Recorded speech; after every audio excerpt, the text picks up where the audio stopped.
There are certain names that when we hear the name, we automatically have negative thoughts. The name Ahab is one of the more infamous names that we read about in the Scriptures. I can remember as a child learning about the wickedness of this evil man and his cruel wife, Jezebel.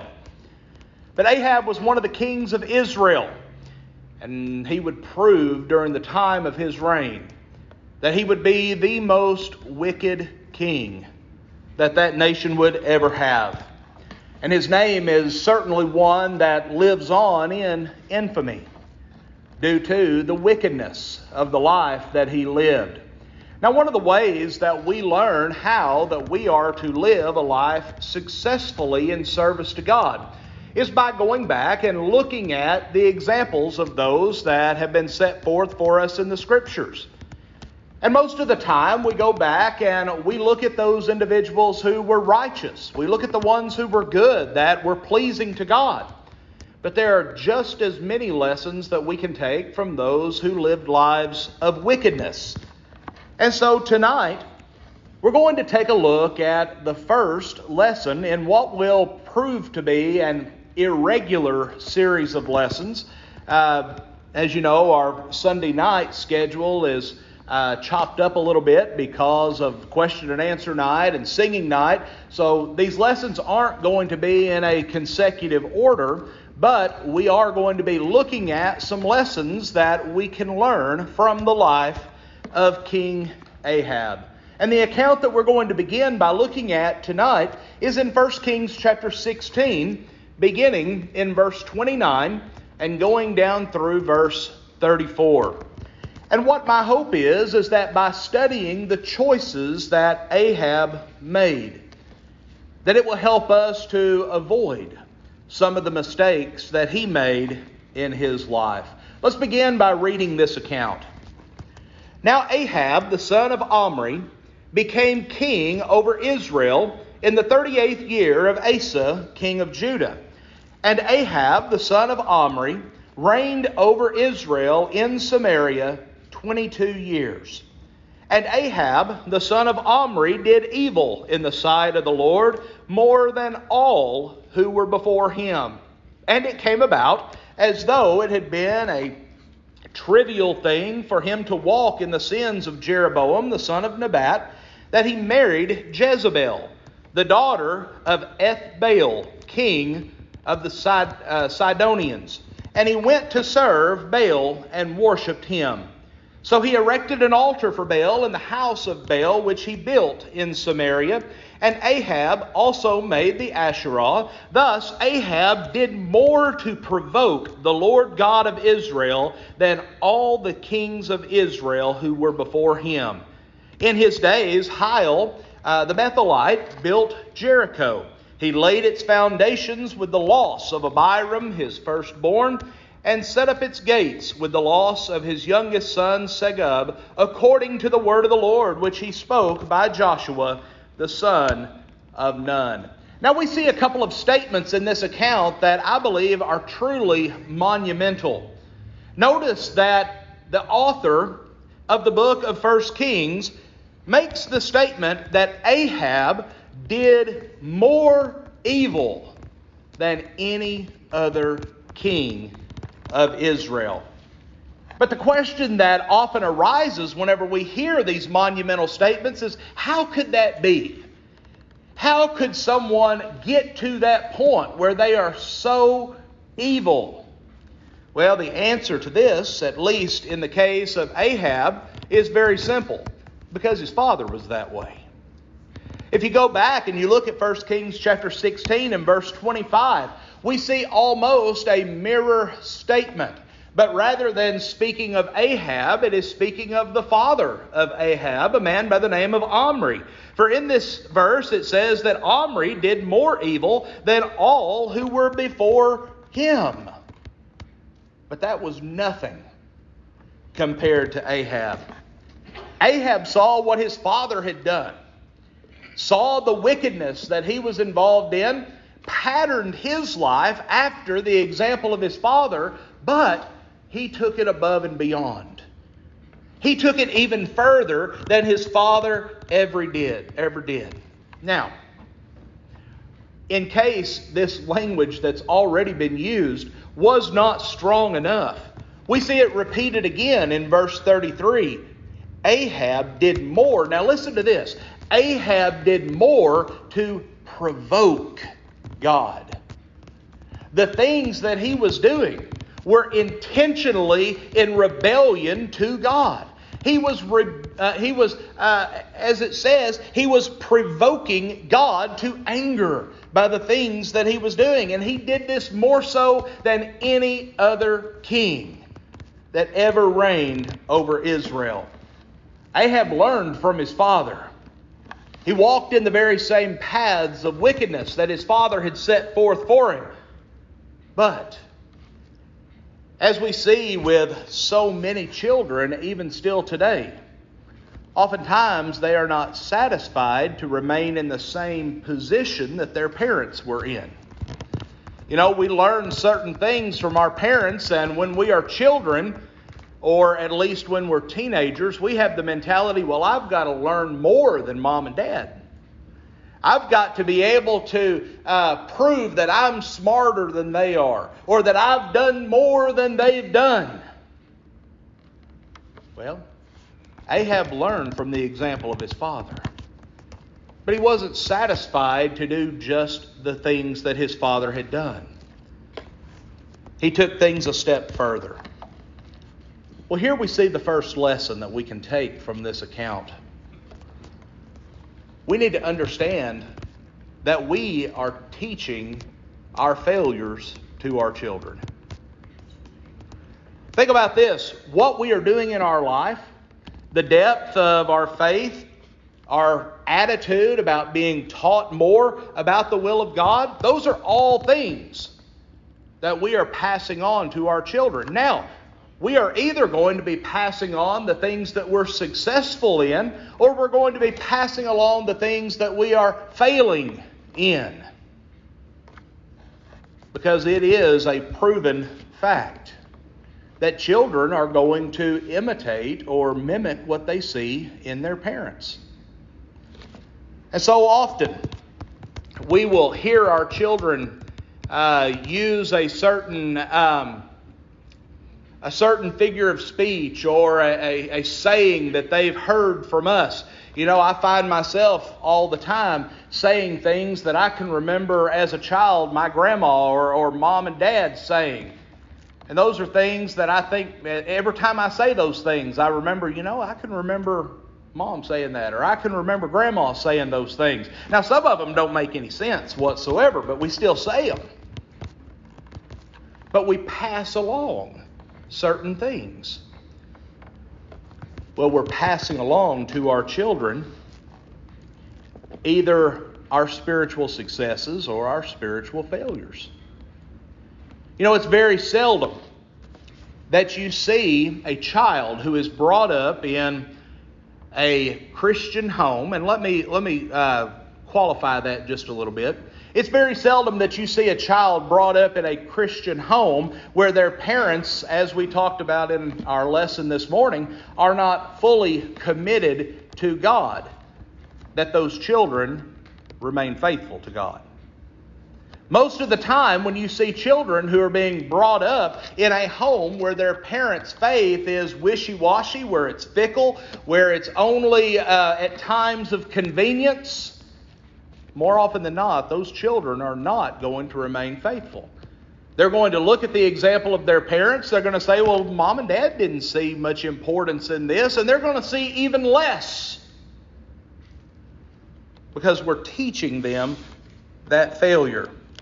But in many cases, like Omri, like Ahab, our children see the things that we do wrong and they take it to the next level. They take things to a position that is far worse than we ever have.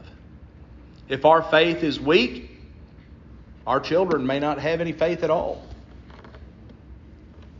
Omri taught his failures to his son. And his son modeled that. but then went so much further. If we're living a hypocritical life, our children are going to know it. And more than likely, they will reject God completely. But something that we need to stop and ask ourselves from time to time is what kind of an impact, what kind of a legacy are we leaving for our family? And we're talking about this mainly from the standpoint of parents to their children, but really we could apply this to any relationship where we have an influence on another person. Grandparents, what kind of an influence are you having on your grandchildren? Aunts and uncles, cousins, friends, what kind of influence are you having? Bible class teachers? What are they seeing? What kind of a legacy are we leaving? Is it one of faithful service to God? Or is it one of rebellion? Is it one of a wishy-washy faith? In the prophecy of Micah, we find that this was spoken 100 years after the death of Ahab. We read about the condemnation of the nation of Israel. And in Micah chapter 6 and verse 16, it says, "The statutes of Omri and all the works of the house of Ahab are observed, and in their devices you walk. Therefore I will give you up for destruction and your inhabitants for derision, and you will bear the reproach of my people." Did you notice what Micah just said? 100 years after the death of Ahab, people were still following his example. They were still doing the very things that they had learned from Ahab, who had learned from his father Omri. 100 years from now, if we are still having an impact, what kind of impact is that going to be? When people think back on us, what are they going to think? Are they going to think about our own personal weaknesses and our failures? Or are they going to look back and see the impact for good that we had on their lives? The spiritual impact. Well, let's go back to our story. Let's go back to our lesson text. Well, notice how the Scriptures explain Ahab in verse 31 of 1 Kings 16.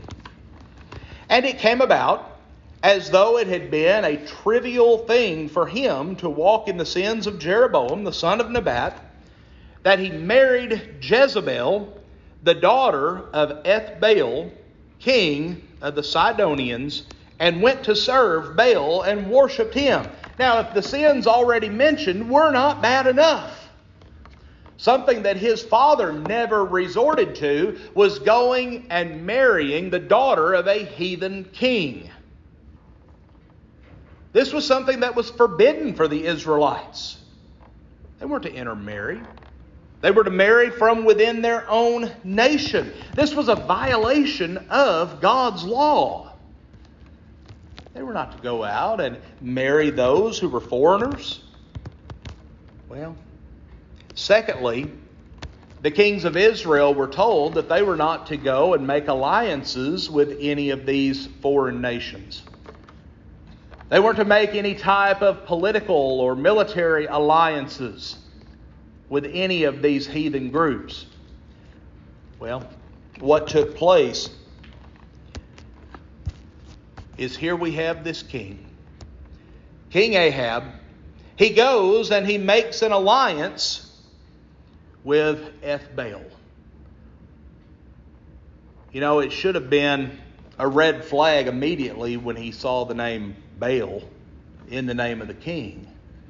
He should have known that this was an idol worshiper, someone that he should want nothing to do with. But yet he went and he made a political alliance with the Sidonians. Well, in those days, as a token of that alliance, the Sidonian king, Ethbaal, was required to give one of his daughters to the king of Israel as his wife. That was something that was common even down to, probably 400 or 500 years ago. This was something that was a very common practice. Well, a wife is supposed to be a helper. It's supposed to be one that is a companion, one that helps her spouse spiritually. Well, Jezebel was far from a trophy wife. In fact, she only contributed more so to Ahab's wickedness, because we see that his marriage to Jezebel was directly tied to idolatry. She was a worshiper of Baal. And notice the text says that in their marriage, he went to serve Baal and worshiped Baal. He went along with his wife into a false belief, into a false religion. Now, we have another example in the Scriptures. And this was one that if Ahab had cared to know anything about the history of his nation, he should have known well about this. You remember all of the trouble that Solomon ran into? When he started marrying all these wives from idolatrous nations, what happened? They turned him to idols. He turned away from God. So if this was something that was able to happen to Solomon, then certainly this was something that was able to happen as a result of Ahab marrying Jezebel. Well, not only did Ahab go with Jezebel and worship Baal, he took it a step further. He had a temple built to Baal there in the nation of Israel. He had idols that were built to Baal, and he brought idol worship into that nation. You see now why the text tells us that he did more to provoke God to anger than any other king. But if these things weren't bad enough, Jezebel turned out to be even more sinister than Ahab was. She turned out to be a very, very wicked woman. 1 Kings chapter 21 and verse 25 said, "Surely there was no one like Ahab who sold himself to do evil in the sight of the Lord." Notice the last part of this verse. "Because Jezebel, his wife, incited him." What that means is he did it because that's what she wanted. How many times have we seen spouses get into trouble spiritually because they went along with what their spouse wanted them to do? How many times have we seen those who were faithful children of God, who married those who were not Christians, or married those that were a part of some other religious group, only to be carried away because that's what their spouse wanted them to do? Not because they sought out the truth and they wanted to do what was right, but because they wanted to please their spouse rather than please God. Well, Ahab wanted to please Jezebel. He wanted to do what she wanted. And so she incited him to do all of these evil things. Rather than make his life better, she made his life far worse. Much more wicked, much more evil. Well, there's some more lessons that we can take from this. To those of you here tonight who are single, if you ever intend to marry, be careful who you marry. Because that person can and will influence you. It can be for the good, it can be for the bad. That influence can lead you to do what's right, or it can lead you to do what's wrong. Find a mate that is going to incite you, but one that will incite you to do good. to do that which is pleasing to God, one that strengthens your faith, not one that's going to pull you away from God. But what about us who are married? Well, we need to be inciting our spouses. Notice I didn't say exciting, I said inciting.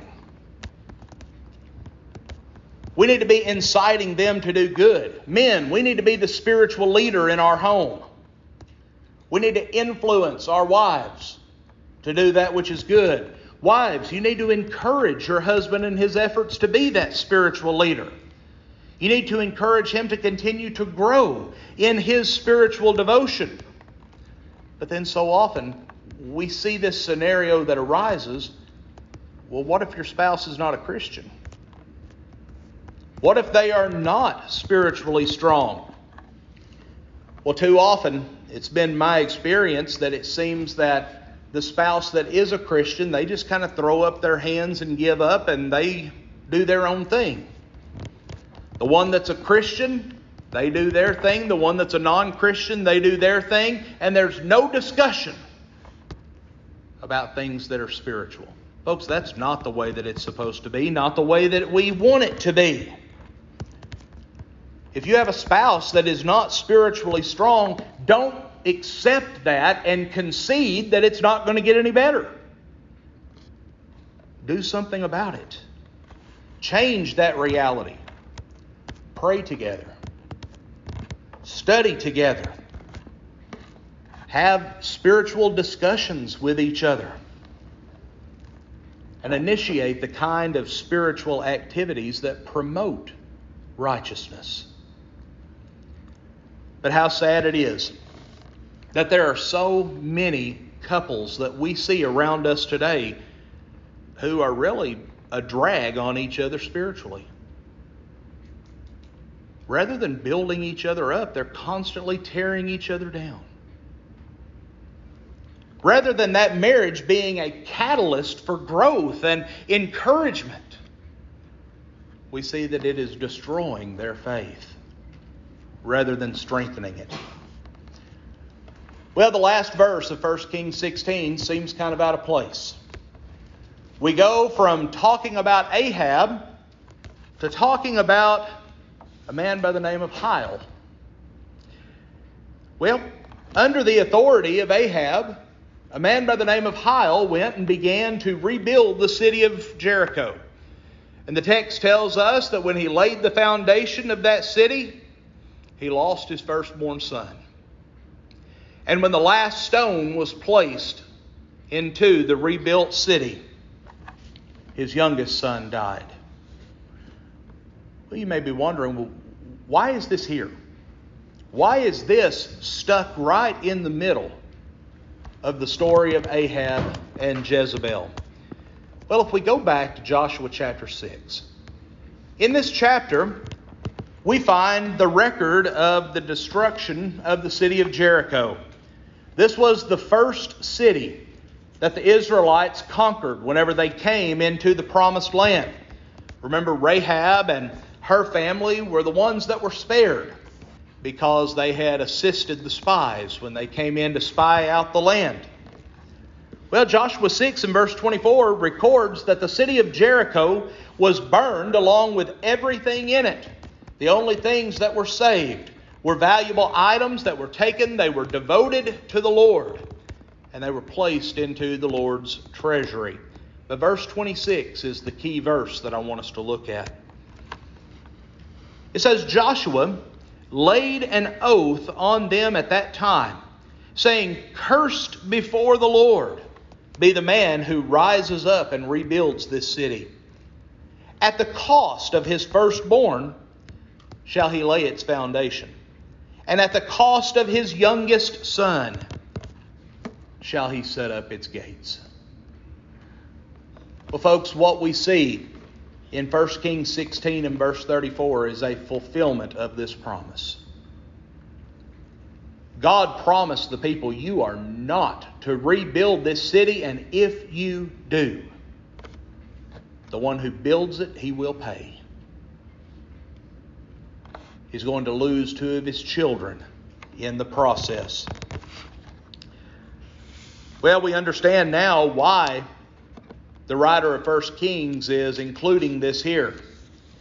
We see once again from Ahab that he had a total disregard for what God wanted. A total disregard for the fact that the nation had been told, do not rebuild this city. But with the authority of Ahab, Hiel went and began to rebuild that city. And as a fulfillment of this promise, we see that Hiel's children passed away. Well, something to think about from this. Folks, whenever we feel like we do not need God's guidance, whenever we feel that we know everything that we need to know, or that we are going to handle our family in our own way rather than in the way that the Scriptures dictate, then essentially we are thumbing our noses at the authority of God. Because God has given us explicit instructions on the things that we are to do. You think about our society today. Most of the people in our society today don't want to be told what the marriage union is supposed to be like. Most people in our society today don't want to be told how you're supposed to raise your children. Most people in our society today, rather than listen to God, they would rather listen to people like the nanny, the British nanny, or they want to listen to Dr. Phil, or they want to listen to some secular source that tries to tell them what they're doing wrong, rather than listening to what the will of God has to say. And then when our family grows weak, when our children go astray, when our marriages fall apart, we want to throw up our hands and say, what in the world happened? How did it get to this point? Well, it got to that point because we didn't care what the Word of God said. It got to that point because we were trying to do things our way rather than do things God's way. Why did Hiel lose his 2 sons? Because he was doing what he wanted to do. He was doing it his way rather than doing what God had commanded.